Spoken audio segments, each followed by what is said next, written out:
On April 12, 1861, Confederate artillery opened fire on Fort Sumter in the harbor of Charleston, South Carolina. Newspaper headlines declared the Union dissolved. President Lincoln, sworn into office less than a month earlier, realized the capital was in great danger. Virginia, the city's southern neighbor, teetered on the edge of secession, and Maryland had not yet decided whether to stay or secede. He called for troops from Union states to defend Washington from being overrun. In 1861, Clara Barton was employed at the U.S. Patent Office, which is now the National Portrait Gallery on 7th Street. It was a very unusual job for a woman at her time because it was a very responsible position and fairly well paid. And in April of 1861, she learned that a unit of Massachusetts infantry, the 6th Massachusetts Infantry, was coming to the capital at President Lincoln's request.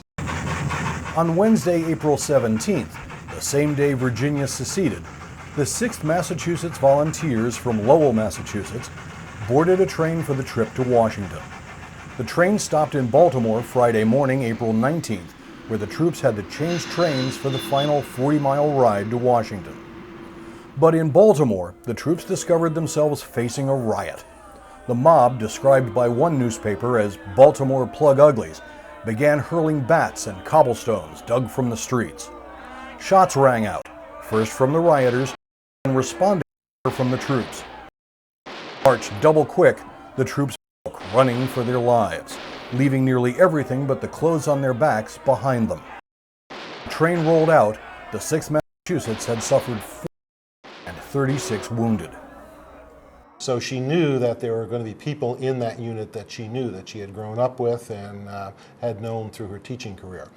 So when she heard that this unit was attacked in Baltimore by an angry mob, that she decided that she needed to do something about it, and she got her sister Sally Vassell and a group of other women from the capital to come with her to meet that train to see if they could help anyone who had been wounded. Clara Barton did indeed know the men of the 6th Massachusetts. Nearly 40 of them had been students in her first school. The remainder moved onto the Capitol itself, falling exhausted into the still unfinished rotunda and onto the couches of the Senate. The next morning, Clara went door to door among the shops on Pennsylvania Avenue and asked for donations of food, clothing, bandages, and more. The importance of it was this was her first foray into support of the military, some 20 years before the Red Cross was founded. And it also was the first instance recorded where she enlisted volunteers, these women from Washington. And after the troops were billeted and she was taking care of the wounded, they had lost their baggage, so they needed clothing, they needed food, they needed comfort items, much as our troops do today. So she spent some of her own money shopping, and then she went to local merchants and to residents of Capitol Hill and asking them to provide these things to help the troops. She climbed into the president's chair and read them news of the war from their local paper. That day is recorded in a Lumet painting on the walls of the rotunda to this day. Clara Barton began running ads in newspapers, asking for socks, cloth, comfort items, promising to distribute packages to Union troops in Washington.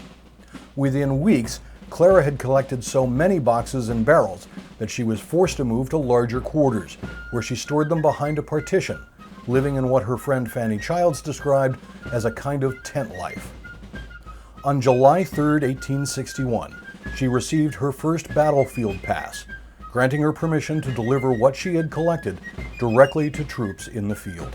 And I think it really relates very well to what we do today at the Red Cross. So ambition wasn't in it. She wasn't looking for position, she wasn't looking for recognition, but she was determined to do what she needed to do to support the troops. And that's exactly the spirit I think we find today in the Red Cross. There are not people here who are aspiring to higher office. They're not people who are, if you talk to some of our chapter executives, for example, who recently have aided our colleagues in Mississippi and Alabama. It's not about them, it's about what they need to do to serve the people who need our help.